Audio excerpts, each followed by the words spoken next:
Beginners bachelors உங்களுக்கு தான் அந்த ரெசிபி 4 நாள் 4 சட்னியை செஞ்சு அசத்திடுங்க. தகதகன் தக்காளி சட்னி. 2 தக்காளி, 5 காய்ந்த மிளகாய், கொஞ்சமா இஞ்சி, 3 பல்லு பூண்டு, கொஞ்சமா புளி, உப்பு.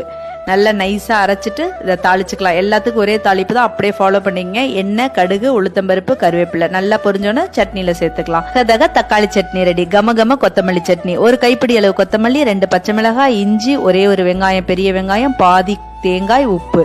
நல்லா நைஸா அரைச்சிட்டு அதே தாளிப்பை சேர்த்துக்கிட்டா கம கம கொத்தமல்லி சட்னி ரெடி. கனகாம்பர சட்னி. அக்கா யார் இந்த கனகாம்பரம்லாம் கேட்க கூடாது. தேங்காய், சின்ன வெங்காயம், இஞ்சி, காய்ந்த மிளகாய், உடச்சக்கல்ல 1 ஸ்பூன், உப்பு. தேங்காய் உடைச்சு அந்த தண்ணியை ஊத்திக்கோங்க. அல்டிமேட்டா இருக்கும் சட்னி. நல்லா நைஸா அரைச்சிட்டு அதே தாளிப்பு தான். அடிக்கடி நம்ம ரெசிபிஸ்ல போடுற கெட்டி மல்லிகைப்பூ சட்னி தான். தேங்காய், ஒரே ஒரு பெரிய வெங்காயம், கொஞ்சமா இஞ்சி, பச்சை மிளகாய், உப்பு, அவ்வளவுதான். நைஸா அரைச்சிட்டு அதே தாளிப்பு தான். பேச்சுலர்ஸ் பிகினர்ஸ் ஒரு கமெண்ட்டை போட்டு லைக்கை தட்டிட்டு போயிடுங்க.